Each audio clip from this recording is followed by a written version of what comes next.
اثر مغرب یا عشاء کے بعد جھاڑو نہیں لگانی چاہیے، تنگ دستی ہوتی ہے، کیا حکم شرع ہوگا؟ دیکھیں، شریعت اس سے کچھ منع نہیں کرتی ہے۔ بعض اکابرین نے ایسی چیزیں لکھی ہیں، لیکن ہم اس میں یہی تعویل کرتے ہیں کہ ان کے علاقوں میں یہ باتیں مشہور ہو گئیں، انہوں نے اس وجہ سے ان باتوں کی تائید کی ہے کہ اگر ہم تائید نہیں کریں گے، اس کے خلاف بولیں گے تو لوگ کہیں گے چلو ٹھیک ہے پھر تو جھاڑو دینی چاہیے، اور جھاڑو دی اور واقعی تنگ دستی آ گئی تو پھر وہ اکابرین کے بھی خلاف ہوں گے، تعلیم شرع کے بھی خلاف ہوں گے، اور سوچیں گے کہ جو افواہیں وہ بالکل درست ہیں۔ ایسے لوگوں کے ایمان بچانے کے لیے، جن کو ضعیف الاعتقاد کہنا بالکل ٹھیک ہوگا، اکابرین نے بعض نے اس طرح کی چیزیں لکھی ہیں، لیکن صحیح ہے میرے آقا صلی اللہ علیہ وسلم نے ارشاد فرمایا کہ اذا تطیرت فامضی، جب تم کسی شے سے بدشگونی لینے لگو تو اس کام کو کر گزرو، یعنی دل اگر بدشگونی لے رہا اس کام کو کر گزرو، کیونکہ بدشگونی ہمارے مذہب اسلام میں کوئی چیز نہیں ہے۔ میں اکثر سمجھاتا ہوں، باہر کے ملکوں میں رات میں صفائی ہوتی ہے، آپ UAE کی ریاستوں میں چلے جائیں، نائٹ میں پورا کلین کر دیتے ہیں اور ڈے میں سب صاف ستھرا ملتا ہے، دن کے اندر صفائیاں نہیں۔ ہاں، دن کے اندر ضرور وہ لڑکے وغیرہ ہوتے ہیں جو فٹ پاتھ سے کوئی چیز پھینک دی تو اس کو جمع کرتے رہتے ہیں، لیکن پراپر صفائی جو ہے رات میں ہی ہوتی ہے۔ تو رات میں اگر صفائی کرنے سے تنگ دستیاں آتی تو ان پہ زیادہ آنی چاہیے۔ اس قسم کی دقیانوسی باتوں سے یا جن کے پیچھے شریعت کی مضبوط دلیلیں نہیں ہیں، ان باتوں پر تو ہم عمل کرنے کے لیے بہت تیار ہیں، دل میں خوف بھی پیدا ہوگا، جھاڑو اٹھاتے بھی ہاتھ کانپ جائیں گے، پھینک دیں گے، لیکن قرآن و حدیث میں جو اللہ کے رسول کی واضح طور پر عذابات کی وعیدیں بیان کی گئی ہیں اور ان کے واضح طور پہ جرائم کے اوپر سزائیں بیان کی گئی ہیں، ان کو پڑھتے ہوئے کبھی ہاتھ نہیں کانپے گا، اس کی وجہ سے ہمارا طرز عمل چینج نہیں ہوگا۔ اس کا مطلب ہے کہ ہمارے دل بیمار ہیں، کہ افواہوں کے اثر تو قبول کر رہے ہیں، قرآن و حدیث کے اثر قبول کر کے نہ حرام چھوڑ رہے ہیں، نہ بے عملی چھوڑ رہے ہیں، نہ نمازوں کے پابند ہو رہے ہیں۔ اس لیے اگر کوئی اس کا قائل ہے، میں اس پہ اٹیک نہیں کر رہا ہوں، کوئی برا نہ مانے، لیکن ہم چاہتے ہیں کہ آپ ضعیف الاعتقادی سے قوی الاعتقادی کی طرف آئیں، مضبوط اعتقاد والے بنیں۔ جھاڑو روزی نہیں دیتی ہے، نہ جھاڑو روزی روک سکتی ہے، میرا رب روزی دینے والا ہے اور میرا رب چاہے تو روزی رکتی ہے، اس لیے نائٹ میں جھاڑو دینے میں شرعاً کوئی حرج نہیں ہے۔ بلکہ اگر مہمان آگے گھر سارا گندا پڑا ہوا ہے، اس کا مطلب ہے ایسے پڑے رہنے تو صبح صفائی کریں، پوری گندگی ایسے رہنے دیں، بہتر ہے رات میں صفائی کریں، اپنے گھر کو صاف ستھرا رکھیں، اس میں شرعاً کوئی حرج نہیں ہے۔ بہرحال جو اسی کا قائل ہے وہ اسی پر قائم رہنا چاہتا ہے کہ جھاڑو رات میں نہیں دیں گے تنگ دستی آئے گی، تو پھر بھائی اور بہت سارے ذرائع بھی ہیں جن سے تنگ دستی آ رہی ہے۔ آپ دیکھ لیجئے ہر گھر کے اندر تو خوشحالی نہیں ہے کہ رات میں جھاڑو نہیں دی تو خوشحالی آ گئی، تو ان سب کو بھی ختم کریں۔ جب ان چیزوں کے پیچھے لگیں گے ہوگا وہی جو میرا رب چاہے گا، لیکن آپ کا اپنا مقصود حاصل نہیں ہو سکتا۔ ایک یہ کہتے ہیں کہ اگر کسی کو رمضان میں فجر عشاء جو ہے یہ جماعت کے ساتھ نہ مل سکی تو کیا وہ وتر جماعت سے پڑھے گا یا نہیں؟ دیکھیں، فقہا نے یہی مسئلہ لکھا ہے کہ اگر عشاء جماعت سے ملے تو وتر جماعت سے پڑھیں، نہ ملے تو نہ پڑھیں، لیکن اس میں دیگر اقوال بھی موجود ہیں، اور آج کل موجودہ دور کے تقاضے کے اعتبار سے ہم بہتر یہ سمجھتے ہیں کہ وتر جماعت سے ہی ادا کیے جائیں، کیونکہ اب عشاء کی نماز آپ نے نہیں پڑھی لیکن اپنی پڑھ کے آپ تراویح میں شامل ہوئے، اب وہ ختم ہوئی، لوگ وتر کی جماعت قائم کر رہے ہیں، آپ باہر نکل کے پڑھ رہے ہیں، تو ایک عجیب سا تاثر پیدا ہوتا ہے۔ اور جو آج کل بعض مساجد تو بڑی سینسٹیو ہوتی ہیں اس معاملے میں کہ بھئی یہ جماعت میں شامل کیوں نہیں ہو رہا، پیچھے کیوں نکل رہا ہے، ہر ایک پوچھتا نہیں ہے اور یہ سمجھتا ہے شاید یہ فتنہ پرور ہے، کوئی مطلب انتشار چاہتا ہے، یا اس کا عقیدہ ہمارے عقیدے کے مطابق ہے کہ نہیں۔ عجیب قسم کے انتشار اور بدگمانیاں پیدا ہوتی ہیں، لہٰذا بہتر ہے کہ وتر جماعت سے ہی ادا کیے جائیں، چاہے آپ کو عشاء جماعت سے ملی ہو یا نہ ملی ہو، کوئی اس میں حرج نہیں۔ جو یہ منع کرتے ہیں وہ بھی یہ نہیں کہتے کہ آپ پر واجب ہے کہ اگر عشاء جماعت سے نہیں ملی تو وتر بھی جماعت سے نہ پڑھیں، انہوں نے واجب کا قول نہیں کہا کہ آپ ان کا قول نہ مانیں تو گناہ گار ہوں، وہ بھی کہتے ہیں کہ بہتر ہے کہ نہ پڑھیں،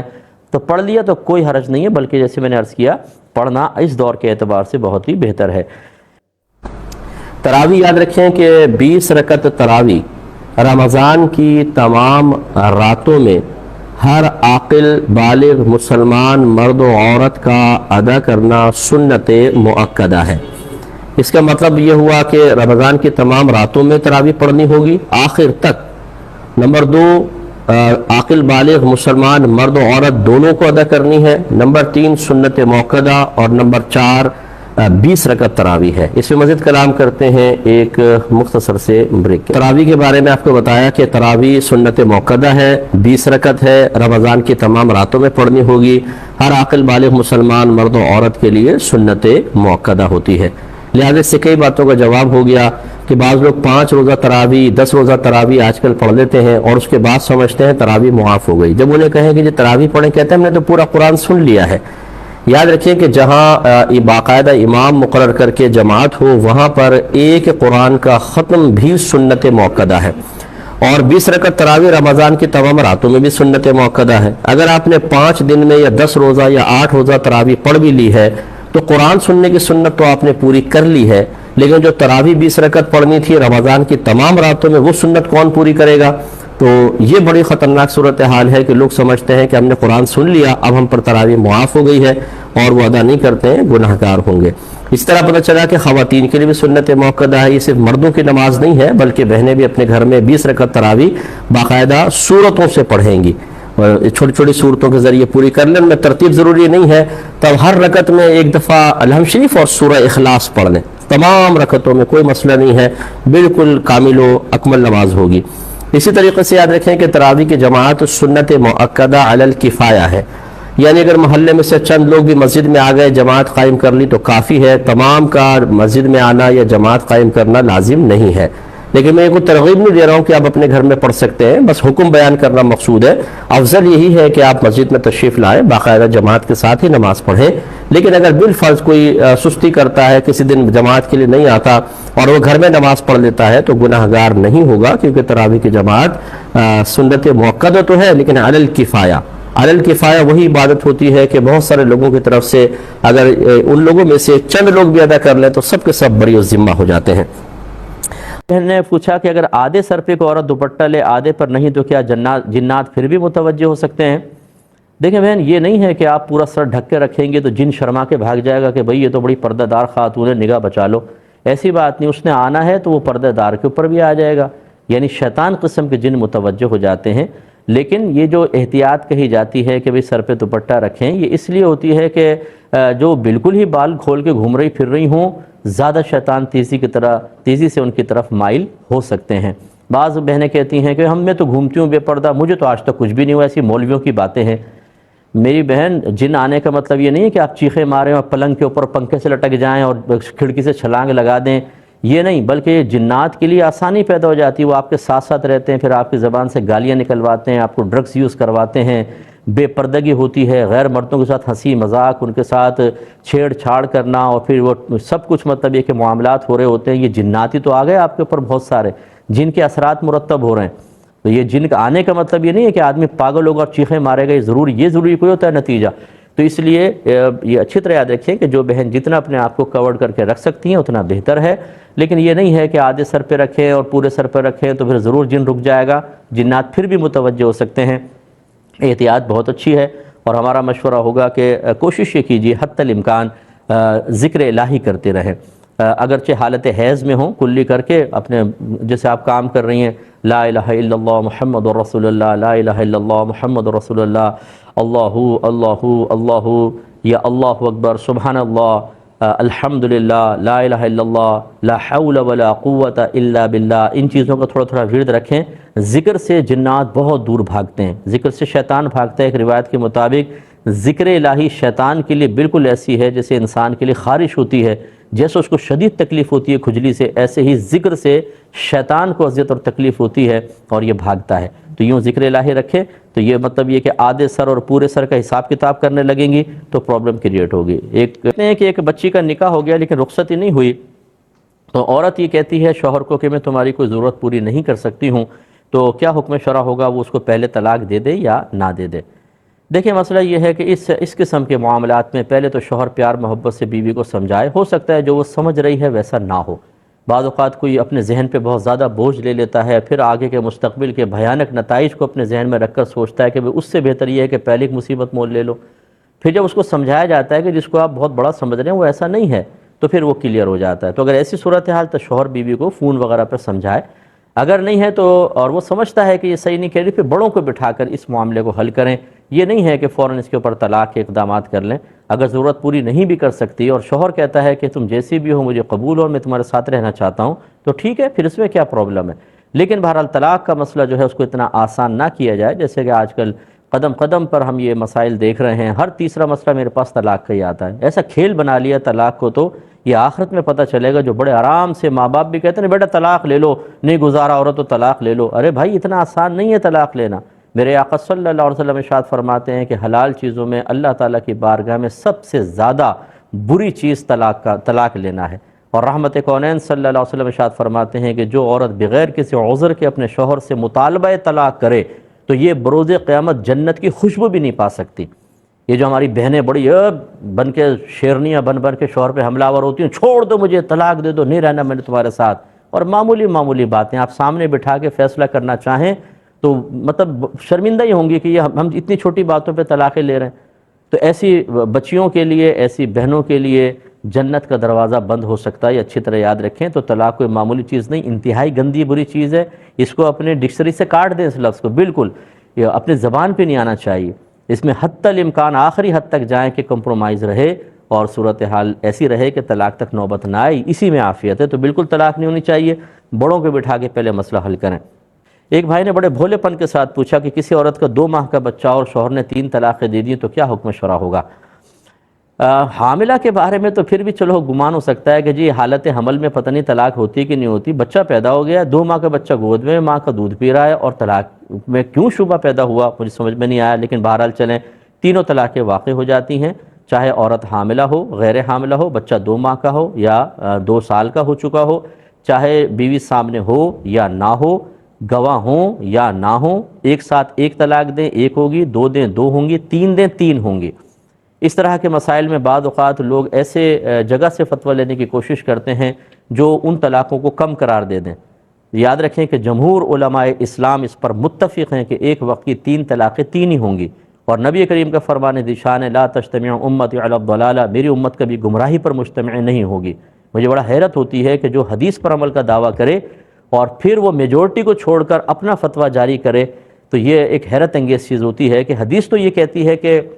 جس طرف حق ہو، جس طرف زیادہ ہو حق اسی طرف ہوگا، تو پھر حدیث پر عمل کر کے اپنے اس قول سے رجوع کرنا چاہیے اور دوسرے قول پہ فتویٰ دینا چاہیے کہ جس پر میجورٹی ہے علماء اسلام کی، امام اعظم، امام شافعی، امام مالک، امام احمد بن حنبل، حضرت عمر فاروق کے دور سے خاص طور پر تمام صحابہ اس پر متفق رہے، اور 1500 سال کے بڑے بڑے فقیہ اٹھا کر دیکھ لیں، سب یہی کہتے ہیں کہ ایک وقت کی 3 طلاقیں 3 ہی ہوتی ہیں۔ تو آخر اس چیز کو قبول کرنے میں کیا چیز رد ہے؟ 2-4 آدمی اگر ایک الگ گروپ بنا کر وہ کہیں کہ ہم 3 طلاق کو 1 قرار دیں گے، یا ہوتی نہیں ہیں، چاہے دلائل ہوں، تو چاہے یہ سب کیا اندھے ہیں، ان کو دلائل نہیں پتہ؟ جمہور ایک طرف ہو گئے، گمراہی پر ہو گئے، ایک چند لوگ یہ حق پر رہیں گے۔ سوچنا چاہیے ذرا، آپ کے خاندان میں اگر 50 افراد ہیں، 45 ایک طرف ہوں، 5 ایک طرف، کس کا فیصلہ مانیں گے آپ؟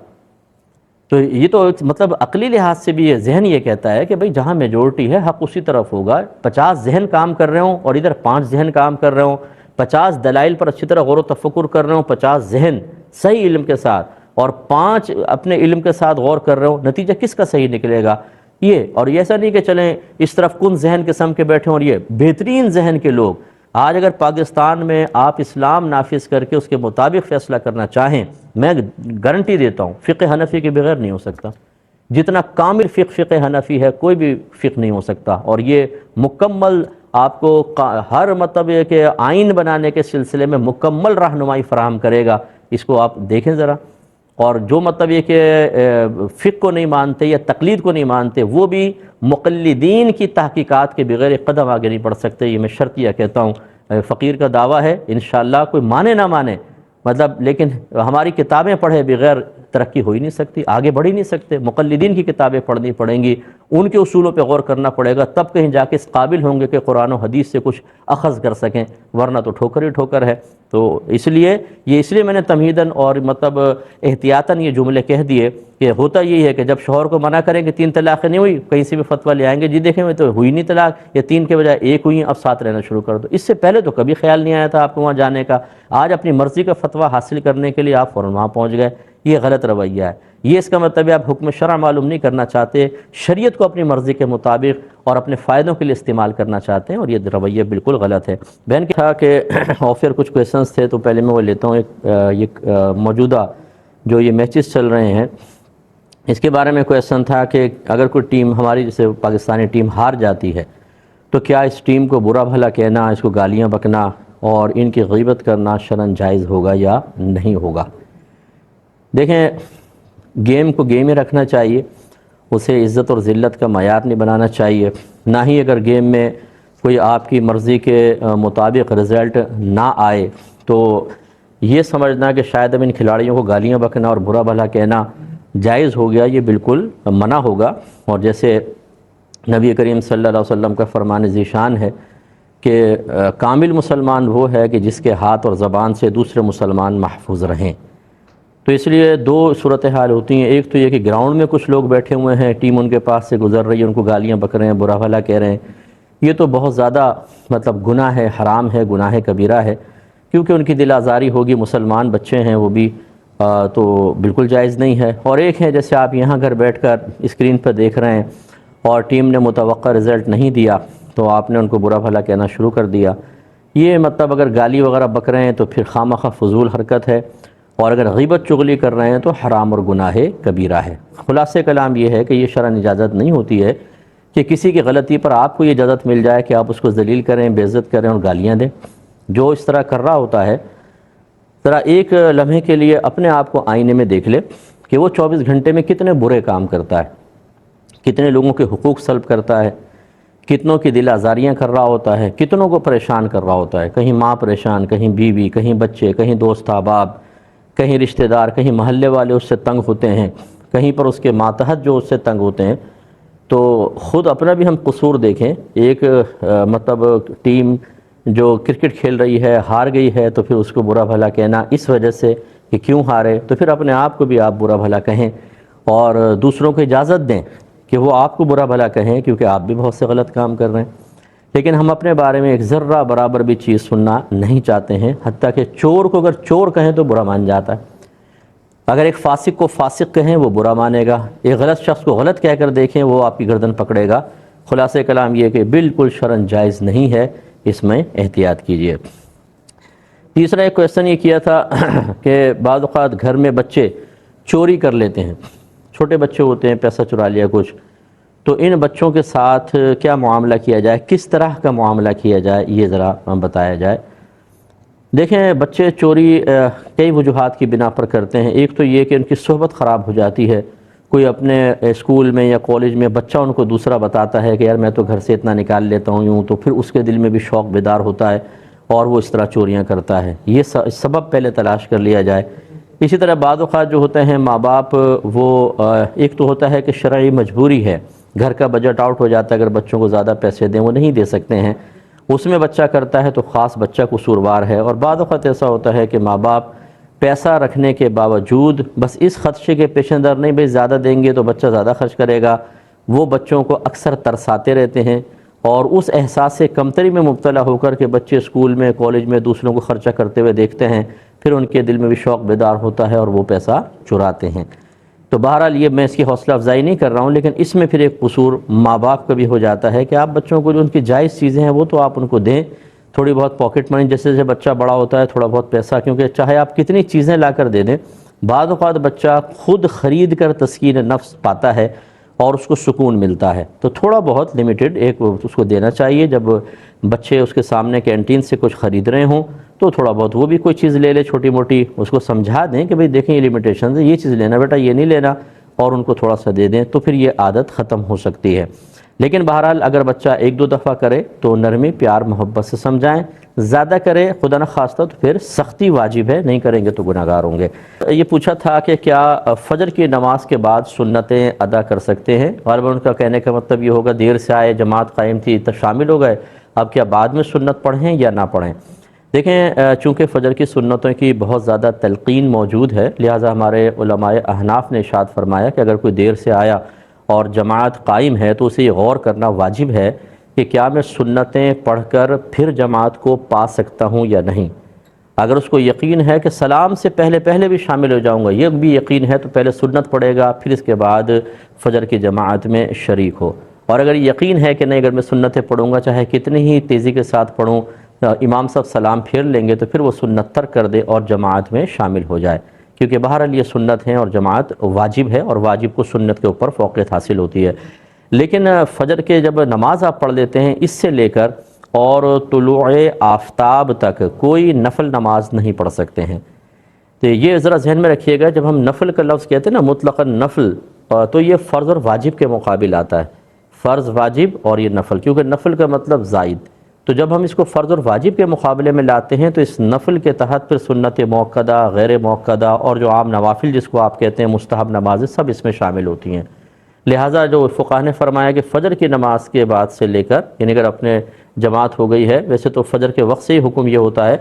اور اس وقت سے لے کر طلوع آفتاب تک کوئی آپ نفل نماز یا سنت نماز ادا نہیں کر سکتے ہیں، لہٰذا وہ سنت چھوڑ دیں۔ طلوع آفتاب کے بعد امام محمد رحمۃ اللہ علیہ ضرور فرماتے ہیں کہ زوال آفتاب سے پہلے پہلے سنتوں کی قضا کر لیں، اور امام اعظم رضی اللہ تعالیٰ عنہ مطلقاً فرماتے ہیں کہ سنت کی قضا نہیں ہوتی ہے، اب اگر نہ بھی پڑھیں تو بہرحال گناہگار نہیں ہوں گے، تو بہتر یہ ہے کہ فجر کے بعد تو آپ نہیں پڑھیں گے، طلوع آفتاب کے بعد زوال سے پہلے پہلے موقع ملے تو ان سنتوں کی قضا کر لیں، یہ بہت اچھی بات ہے۔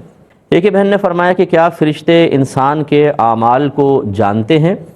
دیکھیں، جو ہمارے قریبی فرشتے ہوتے ہیں خصوصاً کرامن کاتبین، یہ تو بالکل جانتے ہیں کیونکہ یہ ہمارے نام اعمال کو لکھ رہے ہوتے ہیں اللہ کے حکم سے۔ اسی طرح جو فرشتے ہمارے قریب رہتے ہیں، ارد گرد رہتے ہیں، وہ بھی ہمارے ان ظاہری اعمال کو جانتے ہیں جو ہم کر رہے ہیں، وہ دیکھ رہے ہوتے ہیں، وہ ہمارے سامنے نہیں ہوتے، تو ان کے جاننے سے کوئی ایسا فرق نہیں پڑتا ہے، نہ کوئی مطلب حدیث یا قرآن میں ایسی بات موجود ہے کہ یہ فرشتے نہیں جانیں گے۔ ہاں یہ ہے کہ انسان جو ہے اس کے اوپر اللہ تعالیٰ نے بہت سارے معاملات مخفی رکھے ہیں، ایسی جنات جو ہیں ان پر بہت سے معاملات مخفی ہیں۔ ہاں اگر کوئی جن ہے قریب ہے آپ کے اور آپ غلط عمل کر رہے ہیں، چاہے اکیلے کمرے میں، تو لازم بات ہے وہ آپ کو اس عمل کو جانتا ہے، اگر اس کمرے میں جن موجود ہے تو وہ دیکھ کر جانتا ہے۔ یہ نہیں ہے کہ کوئی علوم غیبیہ ان کو ایسے حاصل ہیں کہ آپ نے کہیں کیے اور اس وقت وہ فرشتہ یا شیطان آپ کے ساتھ موجود نہیں تھا اور اس کو ویسے پتہ چل جاتا ہے کہ یہ کیا کیا کرتا رہا ہے، تو یوں سمجھ جائیے کہ یہ علوم غیبیہ کا میں اقرار نہیں کر رہا ہوں، بلکہ جو عمل ہم سامنے کرتے ہیں وہ چاہے انسان کے کریں وہ بھی جانے گا، اور اگر فرشتہ یا جن آپ کو دیکھ رہا ہے اس کے سامنے کر رہے ہیں تو وہ جانے گا۔ لیکن یہ عقیدہ رکھنا صحیح نہیں ہوگا کہ آپ کسی بھی مطلب تنہائی میں کہیں پر ایسا جہاں کوئی جن یا فرشتہ فرض کر لیں اس وقت موجود نہیں ہے اور وہ بھی آپ کے عمل کو جانتا ہے، ایسا کوئی عقیدہ نہیں ہے۔ کہتی ہیں کسی عورت کے بال چھوٹے ہوں، عمرہ کرنا چاہتی ہیں، اب جیسے کندھوں تک بال ہے، عمرہ کرنا چاہیں کاٹیں گے تو اور اوپر ہو جائیں گے، اور کندھوں سے اوپر رکھنا یہ تو گناہ ہوتا ہے، کیا حکم شرع ہوگا؟ دیکھیں وہ عورت گناہ گار ہوگی لیکن کاٹنا واجب ہوگا۔ کیوں اتنے چھوٹے بال رکھے تھے کہ یہاں کندھے تک رکھے ہوئے ہیں پہلے سے ہی؟ انہیں تو بڑے بال رکھنے کا حکم ہے، کندھے سے نیچے رکھیں، عورت کے بڑے بال ہی اچھے ہوتے ہیں، عورت کے لیے زینت کا باعث ہے، اور وہ عورت نظر آتی ہے، ورنہ دور سے دیکھیں تو مرد کھڑا ہوا نظر آتا ہے، اس لیے بہرحال ان کو بال کاٹنے ہوں گے حالت احرام سے باہر نکلنے کے لیے، اور ساتھ ہی بال کندھے سے اوپر کرنے کی وجہ سے گناہ گار بھی ہوں گے، اللہ کی بارگاہ میں توبہ بھی کریں۔